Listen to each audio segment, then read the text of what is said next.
Las Vegas is the brightest spot on the entire planet when you look down from outer space. It is a neon jungle, a place where people lose $1 million in a heartbeat, and where you can see a giant glass pyramid, the Eiffel Tower, and a Roman palace all on the same street. It's a city that shouldn't exist, built in a place where nothing is supposed to grow. How did this happen? How did a patch of dry, dusty dirt become the entertainment capital of the world? It wasn't an accident, and it didn't happen overnight. It was a combination of desperate workers, dangerous gangsters, weird atomic bombs, and the biggest gambling move in human history. To understand Vegas, we have to go back to a time before the lights. In the early 1800s, this area was a total mystery to most of the world. It was a place people tried to avoid because it was so dry.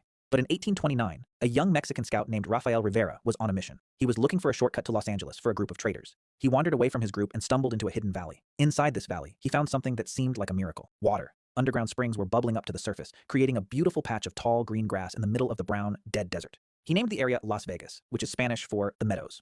For the next 70 years, Las Vegas was just a tiny, quiet oasis. It was a place where travelers would stop to give their horses a drink and rest for a night before heading back into the burning sun. In the 1850s, a group of Mormon settlers tried to build a fort there to protect the trail, but the desert was too harsh. They gave up and left. For a long time, it seemed like Las Vegas was destined to be nothing more than a footnote in a history book. It was just a rest stop in a giant, empty sandbox. But then came the machines. In 1905, a major railroad company was building a track to connect Salt Lake City to Los Angeles. They needed a place where their big steam engines could stop, cool down, and refill their massive water tanks. They remembered that little patch of green grass in Nevada. On May 15, 1905, the railroad company held a giant auction. They stood in the dirt and sold off 110 acres of land to anyone with a few $100s. This was the official birth of the city. But don't imagine luxury. This early version of Vegas was a rough, Wild West town. It was full of mud, dust, and tiny wooden buildings. The main street was called Fremont Street, and it was packed with saloons where railroad workers went to drink and play cards. It was a tough place for tough people, and it was mostly ignored by the rest of the world. Then, in 1929, the world changed. The Great Depression hit, and the American economy collapsed. Millions of people lost their homes, their jobs, and their hope.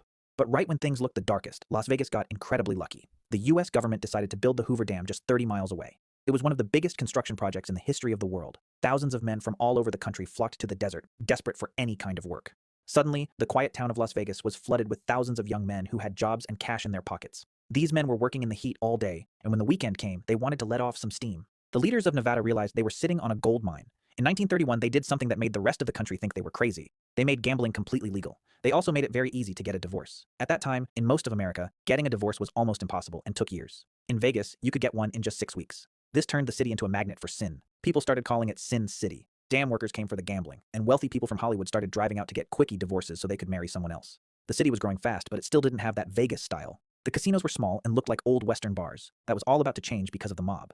After World War II ended, a man named Bugsy Siegel arrived. Bugsy was a high-ranking gangster from New York who was looking for a way to make the mob's money look legitimate. He didn't want a dusty cowboy town. He wanted Hollywood glamour in the middle of the desert. He took over a project called the Flamingo. He spent millions of dollars, mostly money he borrowed from his gangster friends, to build a hotel that looked like paradise. It had a massive pool, air conditioning, and a giant neon pink sign that could be seen for miles. The Flamingo opened on a rainy night in 1946, and at first it was a total failure. The rooms weren't finished, the famous guests didn't show up, and it lost a lot of money. Bugsy's partners in the mob were furious. They didn't like losing money. A few months later, Bugsy was shot dead in his home. But even though Bugsy was gone, his vision had worked. People loved the idea of luxury in the desert. The mob realized that owning a casino was the perfect way to wash their illegal money from other crimes. Over the next 10 years, more and more hotels started popping up on a stretch of road just outside the city limits. This road became known as the Strip. The Sahara, the Sands, the Riviera, all of these famous names were built with money from organized crime. The 1950s were perhaps the weirdest decade in the city's history. During this time, Las Vegas became known as the Atomic City. The US government was testing nuclear bombs at a site just 65 miles away. Instead of running away in fear, the city turned the explosions into a party. Hotels would host atomic box lunch picnics. Tourists would sit on their hotel balconies with a cocktail, wait for the sun to come up, and watch a massive mushroom cloud rise over the desert mountains. They even had beauty pageants where the winner was crowned Miss Atomic Bomb, wearing a fluffy white dress that looked like a cloud. It was a bizarre time where the world's most dangerous weapons were seen as entertainment. While bombs were going off in the distance, legends were being made on the stage. This was the era of the Rat Pack. Frank Sinatra, Dean Martin, and Sammy Davis Jr. became the kings of the city. They weren't just singers, they were icons of cool. If you were in a Vegas casino in 1955, you might look up and see Frank Sinatra playing cards at the table next to you. It was an era of tuxedos, fancy dresses, and endless parties. But there was a dark side to this glamour. Even though stars like Sammy Davis Jr. were the reason people came to the hotels, because he was black, he often wasn't allowed to stay in the rooms or eat in the restaurants of the hotels where he performed. He often had to stay in separate parts of town. It took years of pressure and bravery from these performers to finally force the city to end segregation in 1960. By the late 1960s, the mob era was coming to an end. The government was putting pressure on the gangsters, and the city needed a new face. That new face belonged to the most mysterious man in the world, Howard Hughes. Hughes was a billionaire who had spent his life building airplanes and making movies. One night, he moved into the top floor of the Desert Inn Hotel. He stayed there so long that the owners tried to kick him out so they could give the room to a high-rolling gambler. Hughes was so annoyed that he simply called his lawyer and bought the entire hotel. Then he bought another one, and another. Because a famous billionaire was buying up the city, the government finally felt comfortable letting big corporations take over. The guys with the guns were slowly replaced by guys with MBAs and suits. The city started to feel less like a hidden criminal hideout and more like a big professional business. But by the 1980s, Vegas had a problem. It was getting boring. Other states were starting to allow gambling, and the old hotels on the Strip were starting to look sad and run down. People were choosing to go to other vacation spots instead. The city needed a spark to bring it back to life. That spark came from a man named Steve Wynn. In 1989, he built a hotel called The Mirage. This changed the rules of the game forever. The Mirage wasn't just a place to sleep and gamble, it was a mega resort. It had a giant man-made volcano out front that erupted every hour with real fire. It had white tigers and a massive aquarium behind the front desk. It cost $630 million to build, which was an insane amount of money at the time. People thought Steve Wynn was going to go bankrupt. Instead, the Mirage became the most successful hotel in history. This started a massive construction war in the 1990s. Every company wanted to build something bigger and crazier than the last one. The skyline changed almost every year. They built the MGM Grand, which was the largest hotel in the world. They built the Luxor, a giant black pyramid with a light at the top so bright that pilots can see it from space. They built the Venetian, where they dug out actual canals so you could ride a boat through a shopping mall. They built a version of New York City and a version of Paris. Vegas became a Disney World for adults. They even tried to be a family destination with theme parks and roller coasters, but they quickly realized that adults who want to party were their best customers. That's when they created the most famous advertising slogan of all time: "What happens in Vegas stays in Vegas."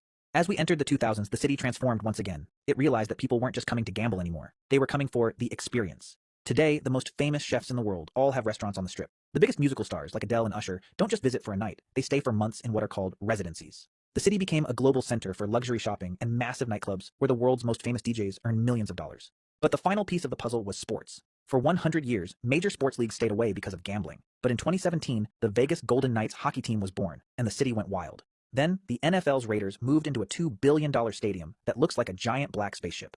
Now, Las Vegas is a sports mecca. They host the Super Bowl, and Formula One races right through the streets. And then, there is the Sphere, a giant $2.3 billion ball covered in 1.2 million LED lights. It can turn into a giant eyeball, a basketball, or a map of the moon. It is the ultimate symbol of what Las Vegas has always been, a place that tries to show you something you have never seen before.